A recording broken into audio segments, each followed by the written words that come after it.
78 வருஷமாச்சு. அதுக்கே என்ன? அந்த விருதாளி கிடைக்க எத்தனை பேர் பாடுபட்டு இருக்காங்கன்னு தெரியுமா? அதுலயும் தமிழகத்துல இருந்து அந்த போராட்டத்துக்கு கலந்துக்கிட்டவங்க நிறைய பேர். ஓ, அப்படியா? ஆமா, அப்படி பாடுபட்டவங்க பல பேரை நம்ம இன்னைக்கு வீரபாண்டிய கட்டபொம்மன் பத்தி பாட போறோம். சரி, யாரு இந்த கட்டபொம்மன்? கட்டபொம்மன் 1760ஆம் ஆண்டு ஜனவரி 3ஆம் தேதி ஆறுமுகத்தம்மாள் மற்றும் திக்குவிசய கட்டபொம்மனுக்கு மகனாக பிறந்தார். இவரோட உண்மையான பேரு வீரபாண்டியன்.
என்ற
மகனே, உன் வாராசிரியர் வந்து இருக்கிறார். நீ அவரிடம் மரியாதையுடன் நடந்து கொள்ள வேண்டும். மகனே, நம் பாளையர்கள் குலத்திற்கு பெருமை சேர்ந்தது போல் நடந்துகள். நீங்கள் கூறியபடியே செய்கிறேன்.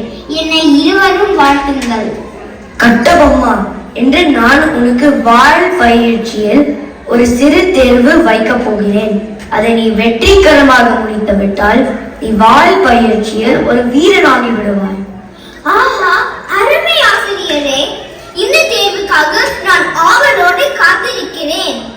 ஆசிரியரும் கட்டபொம்மனும் வாழ் சண்டை செய்கிறார்கள். கட்டபொம்மனின் வாழ் வேகத்தை ஆசிரியரால் சமாளிக்க முடியவில்லை. நடந்த சண்டையில் கட்டபொம்மன் வேலியில் என்னிடம் பயின்ற மாணவர்கள் இல்லையே, திறமையான மாணவர் நீதான். நன்றி ஆசிரியரே. இந்த பாளையத்துல இவ்ளோ சிறப்பா யாரும் வால் சண்டை போட்டு நாங்க பார்த்ததே இல்லை. நம்ம பாஞ்சாலங்குறிச்சிக்கு ஒரு வீர பாளையக்காரர் கிடைச்சிட்டா. ஜெகவீர பாளையரை, நீங்க ரொம்ப புண்ணியம் பண்ணி இருக்கீங்க. இவ்வளவு துணிச்சலான மகன் பிறக்க.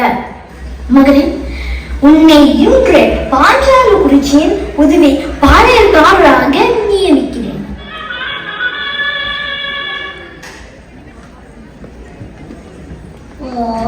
சின்ன வயசுலயே கட்டபொம்மன் அவ்வளோ பெரிய துணிச்சல்காரா? ஆமா, அது மட்டும் இல்லை. ஒரு சமயம் மக்கள் எல்லோரும் பாளையக்காரர்கிட்ட திருடர்கள் தொல்லை அதிகம் என்று குறை கூற வந்தார்கள். அரசராக பொறுப்பேற்ற சமயத்துல ஆங்கிலேயர்கள் கிழக்கிந்திய கம்பெனியை இந்தியாவில் தொடங்கி இருந்தார்கள். திருடர்கள் தான், ஆனா திருட வரல. திருட வரலையா? பின் எதுக்கு வந்திருக்காங்க? எதுக்குன்னா,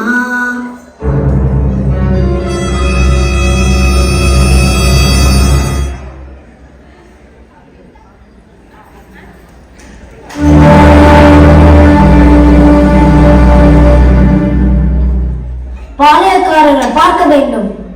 அவர் ஊர்ல இல்லை. என்ன விஷயம்? ஊருக்குள்ள திருடர்கள் தொந்தரவு அதிகமா இருக்கு. என்ன? நான் பாஞ்சாலங்குறிச்சியிலா? ஆமா, அதுவும் ராத்திரியில ரொம்ப துணிச்சலா திருடுறாங்க. நெல் கிணங்க கலவாடுறாங்க. நான் அண்ணா கண்டவுடன் அவையிடம் பேசி இதற்கு உடனடியான முடிவு கட்ட வேண்டும். இதை கேட்ட கட்டபொம்மன் ஊமைத்துறை தலைமையில் ஒரு படையை அனுப்பி திருடர்களை பிடிக்கிறார். பிடிப்பட்ட திருடர்களை ஊமைத்துறை விசாரிக்கிறார். என்ன என்று சொல்கிறீர்கள்? எதற்காக தேடுகிறீர்கள்? இவர்களை 8 பண் படையில் காத்து இருக்கிறேன். உண்மையை கூறுங்கள். ஆமாலே, 8 பெண் தான் பாஞ்சாலங்குறிச்சியில் குழப்பம் ஏற்படுத்த எங்களை அனுப்பி வைத்தார். 8 பெண் எதற்காக இப்படி செய்ய வேண்டும்? நீங்கள் ஆங்கிலேயருக்கு பணி கொடுப்பதையாம். அதனால் ஆங்கிலேயருக்கு 8 பெண்ணுடன் கூட்டணி வைத்துக் கொண்டு பாஞ்சாலங்குறிச்சியில் குழப்பம் ஏற்படுத்த வேண்டும் என்று கூறினார்கள். தளபதிகளே, இவர்களை புரியுங்கள். நான் அண்ணாவிலும் சென்று இதை பற்றி பேசுகிறேன்.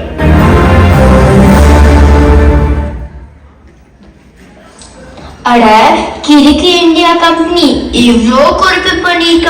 அவனுக்கு ஆங்கிலேய அதிகாரி ராஷ்டிரத்துறை கிட்ட இருந்து ஒரு கடிதம் வந்துச்சு.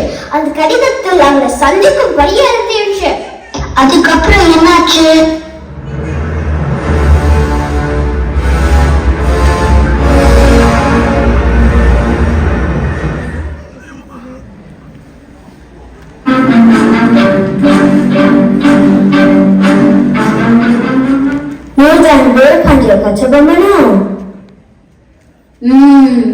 நீதான் ஜாக்சன் துரை என்பவரோ? ஏது வெகு தூரம் வந்து விட்டீர்? நட்பு விரும்பி அழைத்ததாக அறிகிறேன். அதை